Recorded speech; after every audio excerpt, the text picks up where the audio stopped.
بسم اللہ الرحمن الرحیم۔ پسند کی شادی کے بعد کیا ہوتا ہے؟ ایک لڑکی بہت اچھا لباس پہنتی تھی، عمدہ خوشبو، میک اپ، لپسٹک، لڑکے کو پسند آ گئی، شادی ہو گئی۔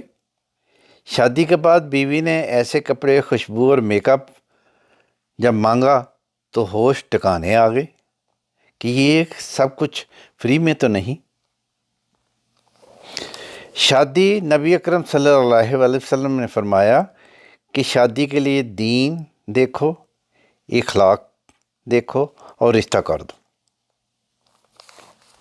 اگر لڑکا اپنی پسند کا اظہار کرے تو اسے نافرمانی نہ سمجھو، اور اگر لڑکی اپنی پسند کا اظہار کرے کہ میری یہاں شادی کرو تو اسے بے قدر، بے حیا نہ سمجھو۔ نکاح کے بعد صرف گھر کے چند افراد دلہن کو اپنے گھر لے جائیں، بارات کا اسلام سے کوئی تعلق نہیں۔ بیٹی والوں پر ظلم مت کریں کیونکہ ظلم قیامت کے دن اندھیروں کا باعث ہوگا۔ دوسری شادی کرنے والے مرد حضرات معاشرے میں اتنے ہونے چاہیے کہ کوئی عورت کسی عمر میں بھی بغیر نکاح کے نہ رہ جائے۔ اگر 4 شادیوں کی اجازت شریعت میں ہے تو بیوہ اور طلاق یافتہ سے شادی بھی کرنا سنت ہے۔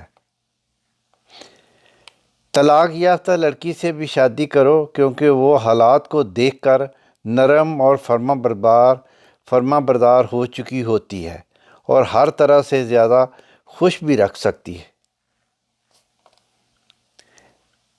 بہترین بات ہے کہ جو بیٹیاں سر جھکا کر چلتی ہیں ان کے والد بھائی سر اٹھا کر چلتے ہیں۔ عورت محبت کے لیے بنی ہے۔ اپنی بیوی کو دیکھنا، اس کی تعریف کرنا، اس کے ساتھ وقت گزارنا، بارش میں اس کے ساتھ چھت پر جانا، ڈوبتے سورج کو دیکھنا، لانگ ڈرائیو پر اس کی سریلی آواز میں تلاوت سننا محبت میں اضافہ کرتا ہے۔